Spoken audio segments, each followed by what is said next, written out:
Hey everybody, I'm Jack, and this is Raw Tropical Living. Thanks for joining me today. It's a gorgeous hump day here on the mountain in Costa Rica, and I figured it was about time to do a video. I think it's about 10 o'clock right now, and I've just been, I've been getting up really early, and I've been geeked out in front of the computer since really early, so I just needed to get away, let my eyes rest a little bit, and thought I would do a video. Just pouring through tons and tons and tons of videos and stuff, and working and what have you. And hey, empire planning and building is very time consuming. So anyhow, wanted to talk today about the low fat raw vegan with just a little bit of cooked. If you're not already subscribed to the channel, I do videos every day on the raw vegan lifestyle, plant-based diet in general, a little bit of fitness, a little bit of my meditation thrown in sometimes on the weekend. So I'd appreciate it if you'd hit that subscribe button now and click on the little bell and check send notifications so you'll stay subscribed to the channel. It's just kind of like I'm in those last days, and I'm just trying to get as much stuff done as possible. I'm going to the organic market in San Jose this weekend. That'll be fun on Saturday. I might even do a video there. But anyhow, subject to the video today, I talked about this, I can't remember, maybe it was last week, the week before, about my experiences, adding a little bit of cooked, and just talking about the perspective of, mixing a bit of cooked in with your normal raw vegan way of eating. Like I say, and I talked about that in a video, and I will go backwards. I'll try to link it. I'll try to put the link in the description below, but it's within the last couple of weeks anyway. So anyhow, what the point I kind of want to come at is here, like I say, I've eaten a bit of cooked here in the last couple of weeks.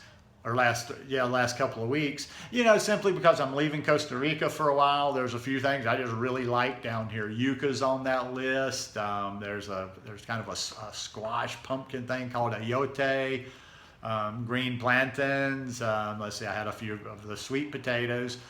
And like I say, as I'm going to the States, I was very aware this time. I was very aware as I was eating the cooked food, and I wanted to play around a little bit so I might be able to share something of value out of that.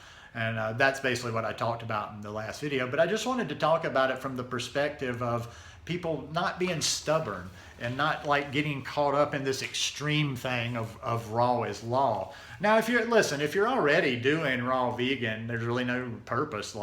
Somebody will say, well, they'll argue the fully raw vegan lifestyle, but if you're already doing it, I'm not going to argue that. That's great. The higher the raw, the better. But a lot of people are not. A lot of people are not going to be raw vegan.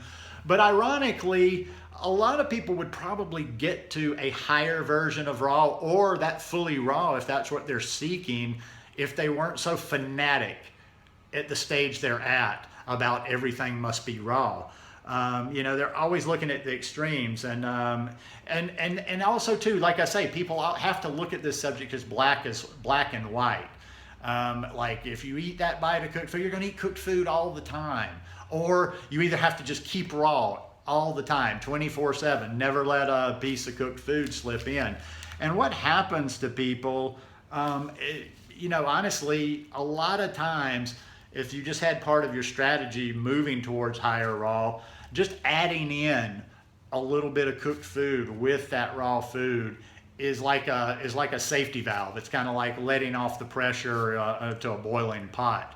Because so many people just they hang on to this raw is law. I have to be raw at all costs, raw above everything else. I'll eat high, ungodly amounts of fat as long as I can stay raw, but never cooked, cooked is poison, blah, blah, blah.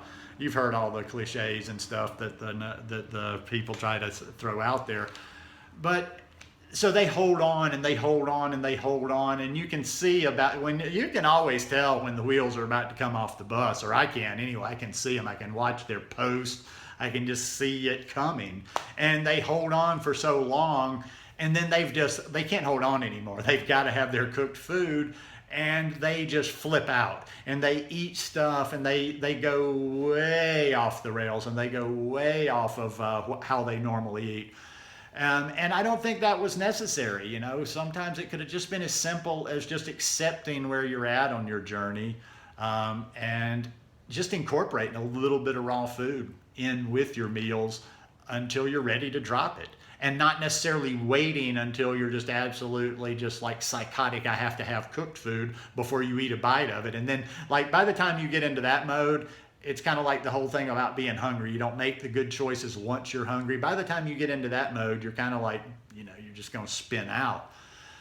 So what I found, and this is just a little bit of recap and a little bit of rehashing what I talked about in that other video, and this one, I think I've finally honed having some cooked food when I'm going to be eating it, when I need to, especially in the States, since I'm going to be there for a time. I've finally kind of honed it and figured out my process to where I can eat it without it giving, with the least amount of effect on my body. I'm sorry, and then some of the people that eat cooked all the time, they think that's even ridiculous, and I can almost see their concept. But yeah, if you don't eat a lot, like I can't eat a lot of cooked food. I mean, I've tried, and you guys that watch my channel, I'm open and honest with this, and don't have this investment in raw, but I just I can and I can't. I can, it's not going to like totally I'm not going to get major headaches and stomach aches and feel horrible. But there's a certain level of energy drop that I just don't like. There's a certain things like I've spoken about in the past, especially when I'm eating starches and stuff, of just like this drying effect. It dries your body out. Regardless of your thoughts on this, that's just pretty much a given. The cooked food, you do have to hydrate a little bit more. So what I found is, like I said, it's just mixing, is not having this either or. That was always my kind of approach in the past, is if I was going to eat the cooked food, it was like, okay, well, I don't eat much cooked food, and I'm only going to eat this meal today, and then tomorrow I won't be eating cooked food. So a lot of times I would just eat just the cooked food. I've eaten meals of just starches, or like if I've gone to a restaurant and eaten like even maybe a wrap on occasion, like when I'm in Pensacola. But what I've found out recently is just by consuming, number one, watching that hydration. Like first thing I'll do now is if I know I'm going to eat some cooked food, I will make sure that I eat higher water content fruits during the earlier part of the day, probably coming up close to the time when I'm going to eat that cooked meal, which is normally in the evenings. On the rare occasions that I do eat cooked, I'll normally now pay attention to drink water, drink water ahead, maybe 30 minutes, an hour ahead of time, an adequate amount of water. And then boom, I've got some, hydration going in there. And then to keep that going, instead of just eating eating a full meal of, say, starches, rice, beans, whatever, without, greens, high water content, I'll make my same size salad, the same size salad I do, when I'm having dressings on there, like my mango red pepper dressing. But instead of putting a dressing on there, I put some of those vegetables on the top. And I've kind of found, I've played with it a little bit, and I've seen the amount of the cooked on those vegetables, and I think I found my sweet spot, and you can find your sweet spot too. Now for me, okay, yeah, we're talking about something different here. I'm just trying to talk, for me, it's just about, just kind of minimizing, I don't want to say the effects, because I don't have anything against cooked food, but it does pull me down a little bit. I don't have that same lightness. I don't have that same energy. In other words, when I eat cooked now, I don't want to feel any difference. In other words, I want it to be just seamless. In other words, in the past, it was always, if I ate some cooked food, or if I eat a cooked meal, I knew it. There was this distinction, boom, my body felt it. I didn't feel sick or didn't feel bad. There was just that drain of energy, dryness, boom.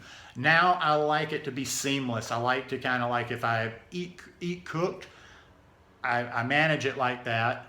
Put the cooked in with my salad, my big salad, and then I'm good.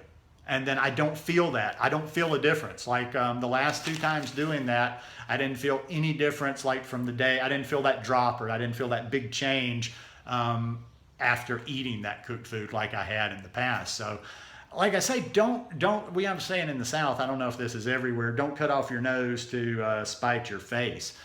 So many just refuse the idea, and they're just really stubborn, about I'm not going to include any raw. They hear the people that have gone raw vegan overnight, And like I say, they're really just hurting themselves because they will get to that goal. I really truly believe that a lot of people would get to a higher version of raw, and maybe even that pinnacle of fully raw that you're looking for, by bending a little bit in the early stages and not being so unwilling to add cooked to your diet.